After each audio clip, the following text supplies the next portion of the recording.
Turabasuje cyane abakunzi ba Jado Creator TV, mbibutse ko iyi cano icaho ibiganiro bijyanye n'ikoranabuhanga ndetse n'uburyo wakwiteza imbere ariko biciye kuri online.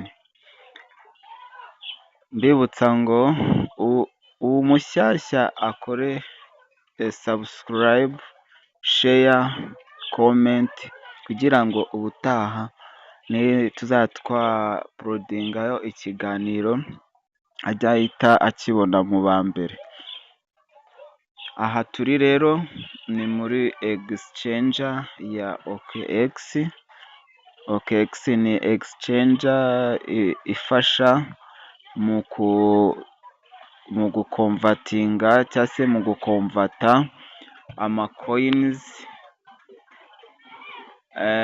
Iyi akaba ari exchanger rero idufasha muri iyo mirimo, ukaba waguriraho coin, ukaba wazicururizaho, amafaranga ukayakira kuri mobile money yawe. Iyi exchanger igira ibice bibiri, igice cya exchange n'igice cya wallet. Iki gice cya exchange gikorerwamo imirimo itandukanye, ushobora gukomvatiramo coin, ushobora kuyigura, ushobora kugurisha coin, kimwe n'uko ushobora kuba ufite amafaranga ukarangura coin. Ubu ngubu zino coin mureba, izi ziri gutrendinga, uri kubona zino ziriho utumenyetso tw'umutuku, izi ziriho utumenyetso tw'ubururu. Ni ukuvuga ngo izi ziriho utumenyetso tw'ubururu ziri kuzamuka, zino ziriho utw'umutuku zirimo ziramanuka. Urumva ko rero ku muntu ufite igishoro, ku muntu ufite amafaranga, yashora, yarangura, yamanutse, yazamuka, akaba yagurisha.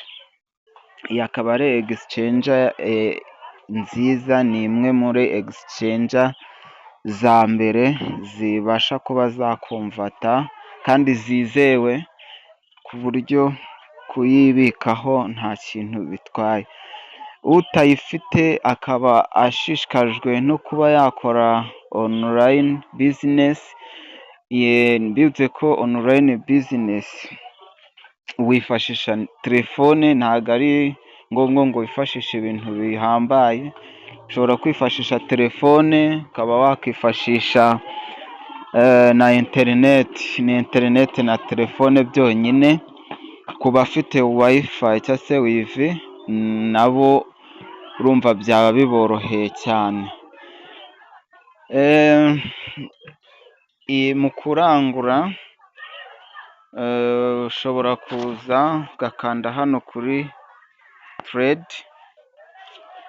Nidukanda kuri trade turi bubone, turindireho gatoya, nidukanda kuri trade turi bubone hano hari ijambo buy, turi bubone n'ijambo sell. Ahari buy uba ugiye kurangura cyangwa se ugiye kugura coin, hano hari sell uba ugiye gucuruza coin. Urakubona iyi stake of USDT, ni ukuvuga ngo iyo ukanze kuri sell uba ugiye kugurisha stake muri USDT, wakanda buy ukaba ugiye kugura stake wifashishije USDT. Hakaba hari ikindi cyumba cya asset. Ino asset ukaba yifashishwa haba habitse amacoin yawe, cyangwa se iyo ugiye kubikura uca muri kino cyumba cya asset ukareba coin zawe zaba ziri muri funding, zaba ziri muri trading ndetse na earn.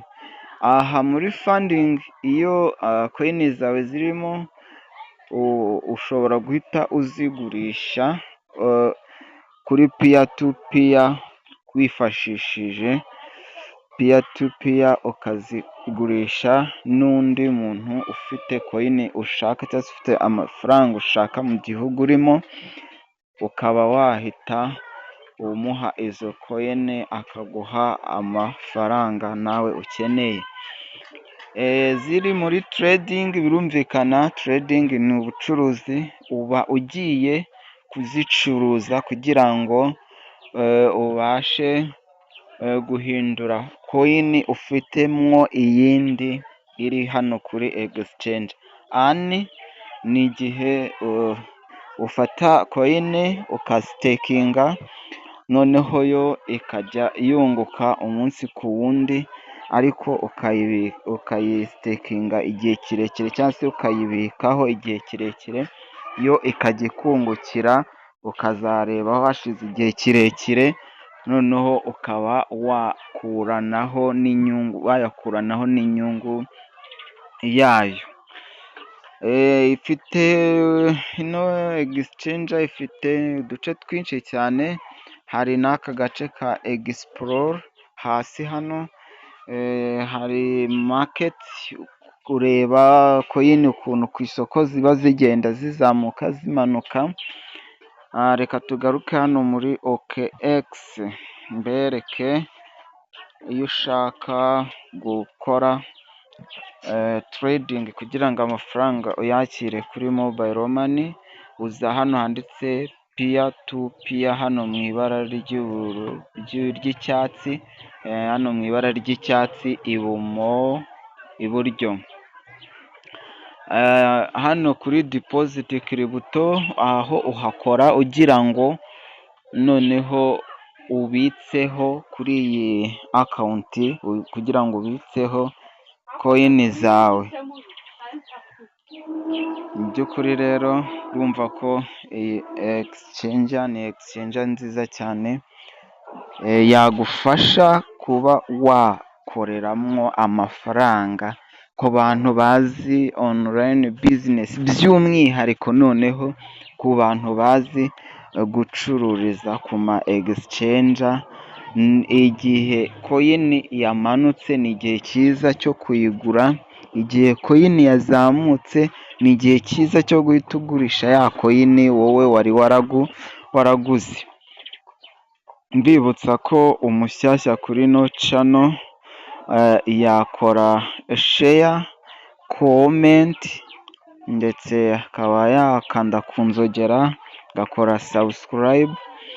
Muri comment ushobora gushyiramo idea zawe cyangwa se ushobora gushyiramo igitekerezo cyawe, ukaba wavuga uti ubutaha uzadutegurire kuri iki kiganiro, umuntu akaba yagerageza akagiteguraho.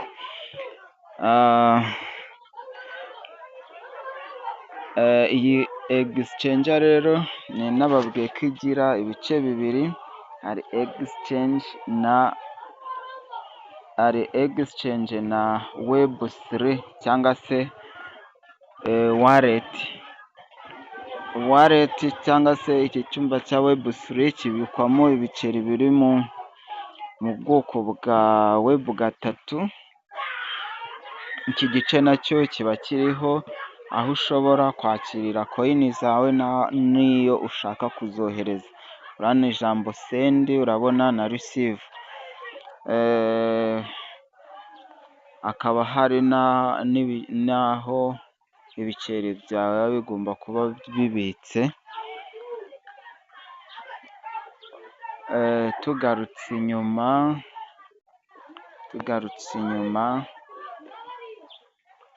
iyi OKX ni exchange nziza cyane, nabashishikariza kuba mwakibikaho, ntabwo igoye cyane. Uca muri Play Store ukayidawunirodinga, wamara kuyidawunirodinga ugahita ukora sayini apu, wamara gukora sayini apu ugahita ukora verifikashoni ya ayidi bitewe na ayidi ufite, bitewe n'igihugu uherereyemo, ushobora gukora KYC wifashishije ayidi y'ubwoko ubwo ari bwo bwose. Mbibutsa ko uwaba atayifite ndaza gushyira linki yo kwinjiriraho